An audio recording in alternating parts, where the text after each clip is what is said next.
At my sister's wedding, my son's name was suddenly engraved on a hidden gift meant for the groom. I opened it and gasped. Why does it say from your firstborn, Liam? My dad snatched it from my hands, pale as a ghost. We need to talk. Now. I followed him outside, where he finally admitted, that child isn't who you think he is. My knees buckled as decades of lies came crashing down. It was a warm Saturday afternoon in Sonoma, the kind where the sun filters through the grapevines just right and everything feels like a damn postcard. I was standing in the courtyard of Willowstone Vineyards, sweating through my dress shirt and fiddling with my tie even though I wasn't the one getting married. My sister Cora was. And she looked radiant, honestly. I hadn't seen her that happy since we were kids jumping off docks in Lake Shasta. The air smelled like lavender and wine. Guests were starting to drift toward the reception tent after the ceremony, laughing, glasses clinking. Music played low, something jazzy. I hung back near the gift table under a big oak tree, mostly to avoid small talk. That's when it happened. That's when everything, the past 17 years, my entire life as I knew it, started to unravel. It was just a small wooden box. No wrapping paper, no tag on the outside. Nestled behind a few other presents, almost like it was meant to be tucked away. I only noticed it because it had shifted, the lid slightly ajar. I bent down, figuring maybe it got bumped or something. I tugged the lid open, and there it was. From your firstborn, Liam, burned right into the inside of the lid. Clean, precise script. My heart dropped. Not skipped. Dropped. Liam. That's my son's name. My 17-year-old, guitar-obsessed, quiet as a church mouse kid. The same Liam I raised, who still says, "Love you, Dad," when I drop him off at school. The same Liam who thinks pineapple on pizza is a federal offense. I stood there just frozen. I reread it out loud this time. From your firstborn, Liam. Cora walked by just then, beaming in her wedding dress, arm hooked around her new husband's. Bennett. The guy she'd been dating for 4 years. Quiet, polite. Weirdly familiar. I held up the box like it was radioactive. Cora, do you know what this is? She glanced at it, blinked, and her smile faltered. Just slightly. Oh, I think Dad brought that. Said it was from someone special. Someone special? I repeated. My voice sounded weird to my own ears.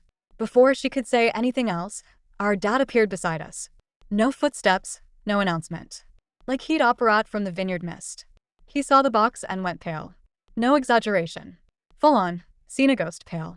I need to speak to you. Now. He grabbed my arm and pulled me aside. Away from the music, away from the chatter, past the tent and around the side of the reception barn. We stopped near the maintenance shed. I could still hear the distant buzz of wedding laughter. Dad, what the hell is going on? He was sweating. Not from the heat, either. His lips pressed into a line, and then he finally spoke. That child, he said slowly, isn't who you think he is.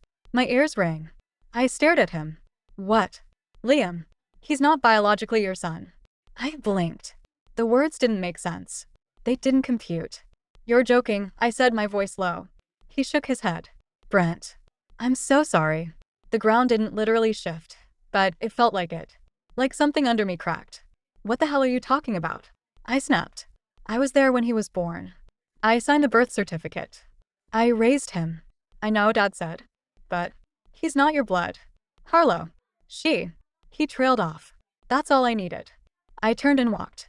Fast. I didn't wait. Didn't care who saw. I stormed to my truck, yanked the door open, and drove. I didn't even think about traffic or directions. I just drove. And when I stopped 2 hours later, I was outside Harlow's house. I didn't call. I pounded on the door like the world was on fire. She opened it, hair up in a messy bun, wearing one of those oversized sweatshirts she always wore when she was tired. Brent, she said, confused. I need you to tell me the truth. She went still. Not like she didn't know what I was talking about. Like she knew exactly. I saw the box, I said. At the wedding. From your firstborn, Liam. What does that mean? Her face went white. You weren't supposed to see that. No SHT, answer me. She stepped back, gestured for me to come in. I followed her to the kitchen, every step of mine echoing like thunder. She sat down at the kitchen table, folded her hands, and just stared at them. I never wanted to hurt you. You slept with Bennett? Yes, she said, so quietly I almost didn't hear it. When? New Year's Eve. 18 years ago. Cora invited him over. You were out of town for a job. We got drunk. One thing led to another. It wasn't planned. It was one time. I slammed my hand on the table. And you just never told me? You let me raise him, thinking he was mine. I didn't know, she said quickly. At first, I assumed he was yours. Then he was born and I started to wonder. But I didn't want to blow everything up. Zoyulit. I was protecting him. And you. I knew how much you loved him. What good would it have done? I leaned back in the chair, felt something in me crumble. Does Liam know? She shook her head. I stood up. Well, he's going to. Brent, wait please. I didn't. I left. Got back in my truck and drove again. Windows down. Wind in my face. Head spinning. When I got home, Liam was in his room, playing his guitar. I knocked, stepped in. Hey, I said. We need to talk. He looked up, noticed my face, and pulled off his headphones. What's wrong? I sat on the edge of his bed. It was messy. Still smelled like the cologne I bought him for his birthday. There's something I found out today. Something about you. About your birth. He didn't speak. Just stared, eyes wide. You're not biologically mine. He blinked. Said nothing. Then, what? Your mom and I, she had a one-night thing. With Bennett. Around the time you were conceived. He looked like I'd slapped him. You're saying, Uncle Bennett is my dad. I'm saying he's your biological father. But I raised you. I've always been your dad. That hasn't changed. He stood up, took a step back. Are you serious right now? I didn't know. Not until today. He paced, running both hands through his hair. I don't know what to do with this. You don't have to do anything, I said, standing. Just feel whatever you're feeling. I'll be here. He didn't respond. Just turned and shut himself in the bathroom. I stood outside the bathroom door for a few minutes, just listening to the water running. Maybe he was washing his face. Maybe he just needed noise to drown out the chaos I just handed him. Either way, I didn't knock again. I just backed away and sat on the edge of the couch in the living room, elbows on my knees, staring at the floor. I felt hollow, like someone had scooped my insides out and left the shell behind. My phone buzzed.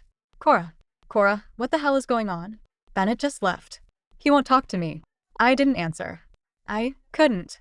Not yet. I scrolled to a picture of Liam. He had maybe 5 in it, a Batman mask on, holding a garden hose like it was a weapon. I remembered that day like it was yesterday.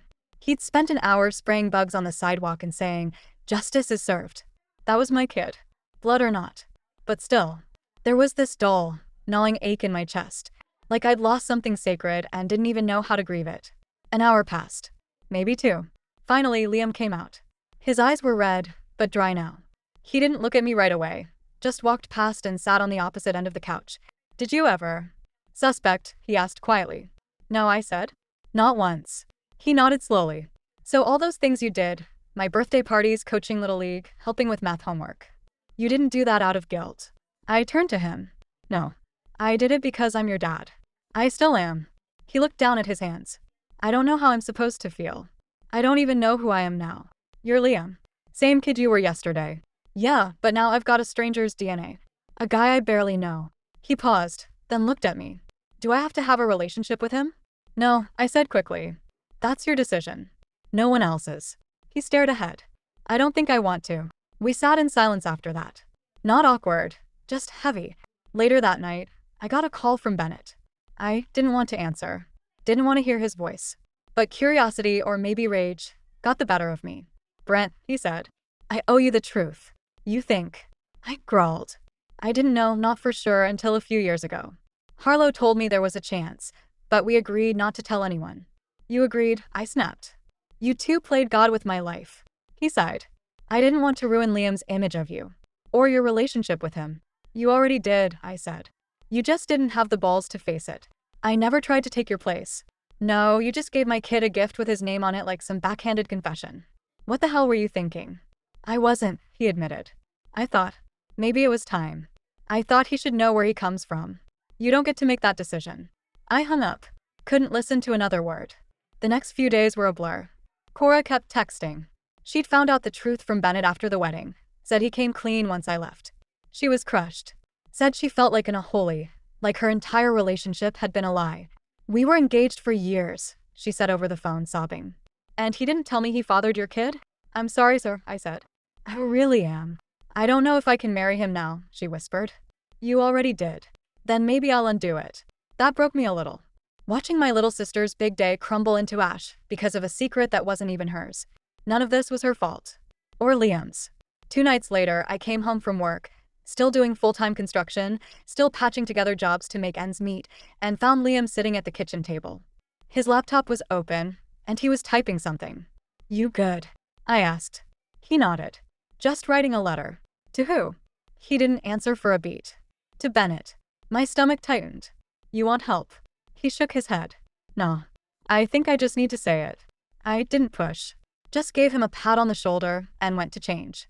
But later, when he left the room to grab a snack, I peeked at the screen. Just a little. He'd written, "I don't know what you were trying to do with that gift. But whatever it was, it didn't help. I don't want a second dad. I don't want a new family. I have one. He raised me. He's my real father. You're just DNA." I closed the screen and didn't mention it. He didn't bring it up again either. By the end of the week, I'd heard through the grapevine mostly that Bennett had moved out of the apartment he shared with Cora. She'd told him she needed space, and he respected it. She was staying with our parents, lying low. Cora texted me one morning, "Do you think Liam will ever forgive me?" "For what?" I replied, "For marrying the man who ruined everything." I didn't respond right away, because honestly, I wasn't sure. That weekend, I drove Liam out to Bodega Bay, just the two of us. It used to be our spot, little fish shack near the water, seagulls always circling, chowder so thick your spoon stands up in it. We didn't talk about the big stuff, just music in school and the kid he was tutoring in geometry. But as we watched the sun go down over the water, he said something I'll never forget. "You ever wish you could just rewind? Go back and..." "I dunno, stop it all before it started." "Every day," I said. He nodded. "Me too." We sat there, not needing to say anything else. And that's where we are now, caught in the middle of it all. Things didn't go back to normal. Not even close. They just shifted. Quietly. Like when furniture is moved an inch and you keep bumping into it because your muscle memory doesn't match the room anymore. Liam got quieter. Not in an angsty teen way. He's never been that kid. But in this distant, polite way. Like he was guarding something. He started coming home late from school. Said he was studying with friends or staying back for guitar club, which I didn't know he was even still in. I didn't push. Honestly, I didn't know what the hell to say anymore. We were two guys living in the same house, orbiting the same pain. Then one night, maybe 2 weeks after the wedding, I came home late from a drywall job in Vallejo. The house was dark except for Liam's room. His door was cracked, and I could hear music playing low, some sad indie stuff, acoustic, all echo and heartbreak. I tapped on the door. "Yeah," he said. "Can I come in?" "Yeah." He was on the floor, guitar in his lap, notebook open beside him. "Are you writing something?" He shrugged. "Trying." "Can I hear it?" He hesitated, then nodded and started playing. Just a few bars. Gentle chords. His voice was shaky but honest. The lyrics were about betrayal, not the screaming kind, but the kind that breaks you slowly. There was a line about trying to stand still while the ground moved. When he finished, I just sat there. "That's beautiful." He looked down. "It's not done." I nodded. "Neither are we." We sat like that for a while, the music still humming softly from his speaker. Then he asked, "Do you think I should meet him?" I knew who he meant, and my chest tightened. "Do you want to?" He was quiet. "I don't know. Part of me wants to see if I look like him. If we have anything in common. The other part doesn't want to give him the satisfaction." "That's fair," I said.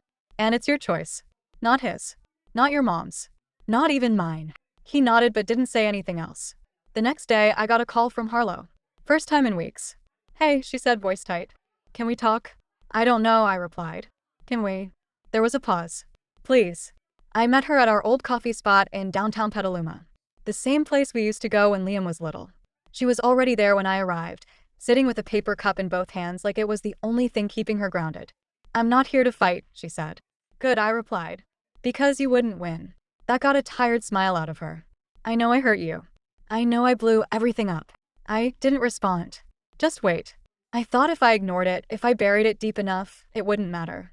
I told myself that love was enough. That you loved him like your own made it real. And it did, I said. Until someone else decided it was time for a damn history lesson. She nodded, eyes misting. Bennett told me what Liam said in the letter. My jaw tightened. He had every right. I know.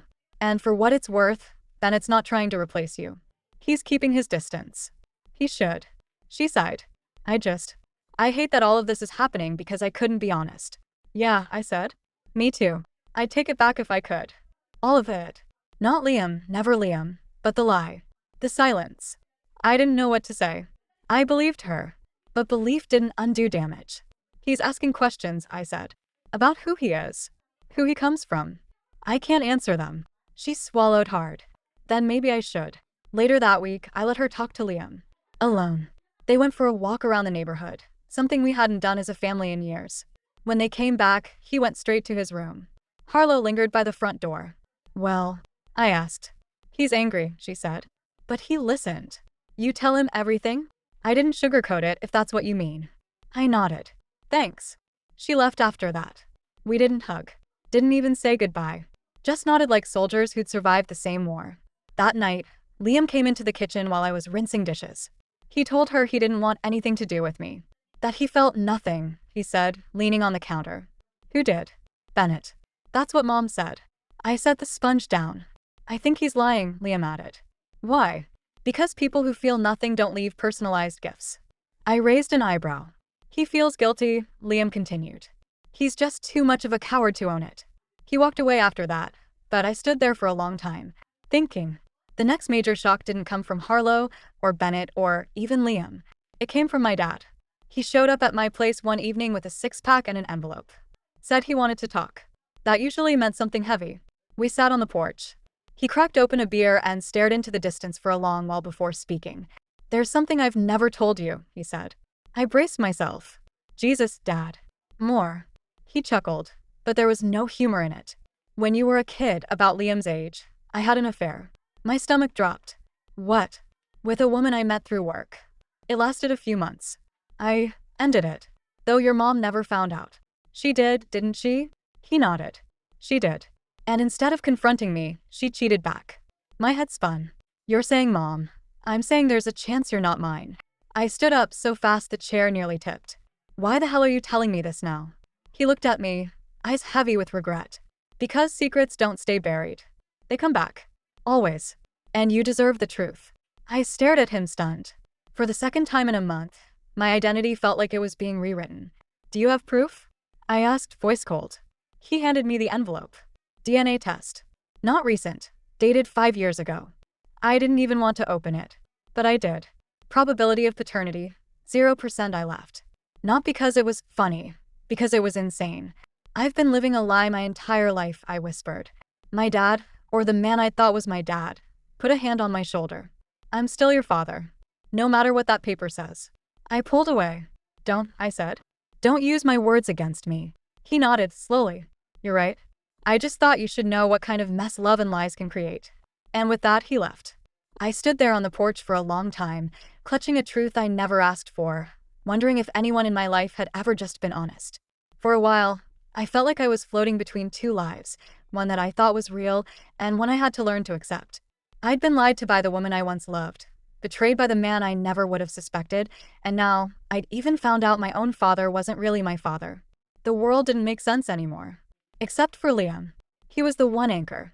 The one person who still looked at me without flinching, who still said, Dad, like it meant something. And that was enough to pull me through. But something inside me started to shift. I couldn't let it all slide. Not completely. I wasn't looking for revenge in the old sense. No screaming. No ruined careers. But I needed something. A reckoning. Something that reminded everyone that lies cost something. That's when I came up with the idea. It started small, emails, phone calls, reaching out to a friend of mine who worked for a local podcast. He owed me a favor. And I had a story. A hell of a story.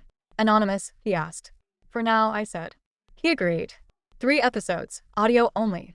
Just my voice distorted. My name was never mentioned. But the content. Raw. Real. And detailed. I didn't hold back. I talked about the betrayal.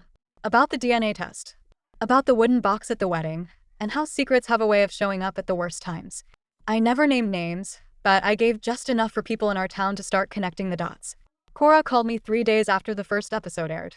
What the hell, Brent? Did I lie? I asked. No, she admitted. But you knew people would figure it out. I didn't say anything you didn't already know. She was quiet. Have you filed yet? I asked. For divorce, she said. Yeah, I did. The day after I found out, he tried to leave a legacy in a damn wedding gift. I smiled. Good. You're Bartel, she said. But her voice sounded almost proud. Bennett didn't reach out. Not a word. Not a text. Nothing. He didn't have to. I heard through the grapevine that his job at the local financial firm was getting dicey. Some clients had backed out. Not because of what he did to me, but because the whole town now saw him as a man who couldn't be trusted with family, let alone money. As for Harlow, she kept her distance. I didn't push her away, but I didn't pull her close either. We had too much history to erase, but too many cracks to rebuild. The final podcast episode dropped a month after the wedding. It ended with a simple message. Truth isn't always pretty, but it's better than living in a lie. And if you're one of the people in this story, know this, you didn't break me. You just taught me what matters. That night, I found Liam sitting on the porch. I listened, he said. To the podcast? He nodded. Are you mad? No, he said. I'm proud. He looked at me then, really looked, and said something that made it all worth it. You might not be my biological dad, he said, but you're the only one I'd want to be like. I pulled him in, hugged him hard, and didn't let go. The months passed. Quietly. Peacefully, even. Cora finalized the divorce and moved into a small place closer to the coast. She started painting again, something she hadn't done in years. We talked often, sometimes late into the night. Liam started working part-time at a music shop and eventually agreed to meet with a therapist. He even told me he might write an album about all of it someday. Call it Firstborn, I said. He grinned. That's actually not bad. As for me, I finally started going to therapy too. Unpacked years of silence and pride and pain I didn't even know I had. I even reached out to the man who was supposedly my biological father. We had lunch once. He didn't want anything. No drama. Just an honest talk. And you know what? That was enough. Sometimes revenge doesn't need to be loud. Sometimes the best payback is healing in front of the people who tried to shatter you. Building something stronger in the ruins. Telling your truth and standing in it unshaken. They say forgiveness is for the forgiver. I say it's freedom. And I'm finally free.